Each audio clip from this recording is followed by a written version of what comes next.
एक छोटे शहर का लड़का बस मजाक में किताब के पन्ने पर सोने का एक युआन बाव बना देता है, लेकिन जैसे ही वह किताब लड़की को लौटाता है, अचानक एक चमत्कार होता है। किताब से सचमुच का सोने का युआन बाव नीचे गिर पड़ता है। ये देखकर वह हैरान रह जाता है। अगली बार वह अपने कमरे में जाकर सोने की बड़ी ईंटें बनाने लगता है, मगर उसकी प्रेमिका उसे ताना देती है कि उसकी बनाई हुई ईंटें बहुत बदसूरत लग रही हैं और गुस्से में उन्हें खिड़की से बाहर फेंक देती है। लेकिन किसे पता था कि इस एक फेंक से पूरे आसमान से सोने की बारिश होने लगेगी। लोग नीचे से चिल्लाने लगे, कौन है जो इतनी बेफिक्री से सोने की ईंटें फेंक रहा है? यह सब मेरा है, सब मेरा है। असल में यह छोटा लड़का, जिसे लोग श्याओहुओ कहते थे, बिना जाने एक जादुई कलम का मालिक बन गया था। यह कोई साधारण कलम नहीं थी, बल्कि स्वर्ग से आई हुई सियानबी शेनबी थी। बहुत समय पहले यह दिव्य कलम स्वर्ग से भागकर धरती पर आई और श्याओहुओ की पेंटिंग ब्रश में छुप गई, मगर श्याओहुओ को इसका रहस्य मालूम ही नहीं था। श्याओहुओ इन दिनों अपनी बीमार बहन के इलाज के लिए पैसों की तंगी से जूझ रहा था। तभी उसके दोस्त ने खबर दी कि एक अमीर खानदान की बेटी की पालतू बिल्ली क्याओ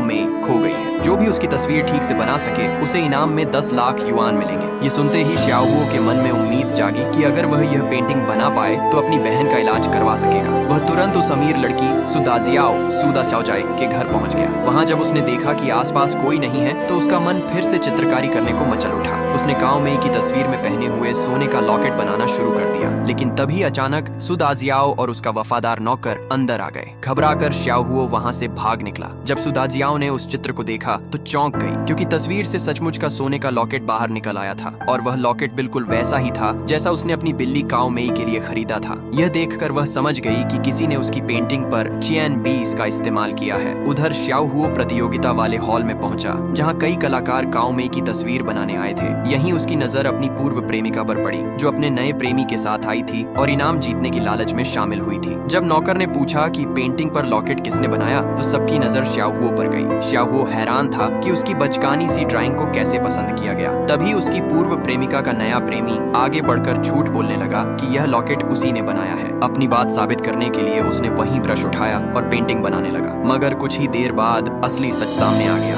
उसकी रेखाओं में जादू नहीं था, जबकि श्याओहुओ की साधारण सी ड्राइंग से ही दिव्य शक्ति निकलती थी। सुदाजियाओ को धीरे धीरे एहसास हुआ कि असली शियनबी श्याओहुओ के पास ही है। अगर वह सच में काओ मेई का चित्र बनाएगा तो शायद पालतू बिल्ली सचमुच प्रकट हो जाएगी। वहीं दूसरी तरफ बाकी प्रतियोगी श्याओहुओ का मजाक उड़ाने लगे। तेरे पास तो ठीक से ब्रश भी नहीं है, तू यहाँ आया ही क्यों? तेरी लाइनें इतनी भद्दी हैं, ये तो बस कचरा है। तेरी औकात ही नहीं कि तू इनाम जीत सके, भाग यहाँ से। लेकिन सुदाजियाओ ने सबको रोक दिया। उसने पेंटिंग उठाकर ध्यान से देखा और कहा, इस साधारण सी ड्राइंग में भी अलग ही जीवन शक्ति है।